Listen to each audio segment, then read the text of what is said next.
I had a student the other day who got this question faster than I did, so super happy to be presenting this one today and proud. This has to do with similar triangles. How do we know that? In order to establish similarity, you have to establish at least two of the angles to be the same. And in this figure, we can see that you have that right angle, which they explicitly told you is the same, but then you have to watch out for the case where one of the similar triangles is actually inside the other triangle. And here we see that if you look at B, D, and C over here, this little triangle is actually similar to the big one over here. So they do share this one angle, and then the other angle that they do share is actually C because it's effectively the same angle. So one thing that's helpful to do is to actually re-sketch out the little guy. There's a little bit of mental rotation involved, so if it does not come easily at first, do not worry, keep practicing it. But if you can see it, this D effectively becomes this D flipped over. Still is that 90 degrees, and then that C comes over here, and then the B stays here.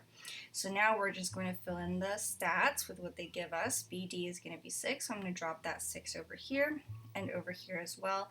AD is 8, so over here. And then what are we asked for? So what we're curious about is DC. So for these similar triangles, one helpful tip that you can always use is to just plop an X wherever you're being asked, because at the end of the day, once you solve for X, you actually end up answering the question. So over here, feel free to drop an X here for DC, which is what we're wondering about. And then similarly for this figure as well, we're going to have an X here. So the thing about similar triangles is that the corresponding sides are going to be proportional here. So the trick is you have three proportionalities, so effectively three fractions are going to be equal, but you have to figure out which of these pairs you have enough information to set up an equivalent fraction for.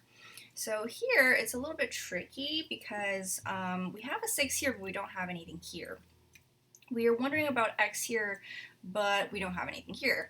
And then here we do have this being 8 plus X, but there's nothing here. So there's a few dots that we have to connect. Over here, if you look really carefully, and if you're good with your triplets, your Pythagorean triplets that is, which is the fact that 3 squared plus 4 squared is equal to 5 squared. So you have certain triplets that follow the Pythagorean theorem. The two that are most important to memorize are going to be your 3, 4, 5 triangle and your 6, 8, 10 triangle. So any Pythagorean triplet and any multiple of that Pythagorean triplet are also going to be a Pythagorean triplet. So if you look really carefully at this 6 and 8 going on here, feel free to drop your 10 because it's going to be true even if you test it out. 6 squared plus 8 squared is effectively going to give you that 100.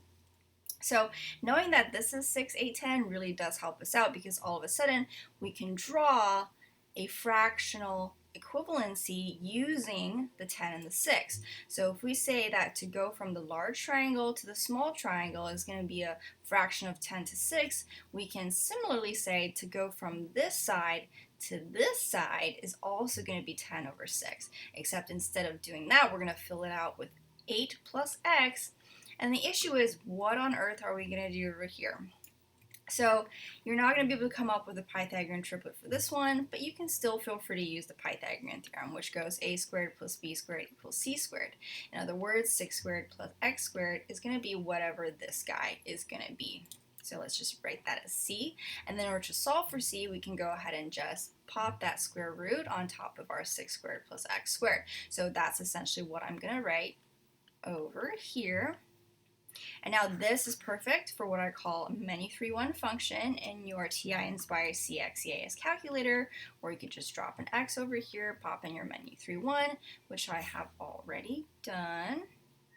And this is going to be the calculator output, and you can see that the answer is going to be 4.5 or 9 over 2.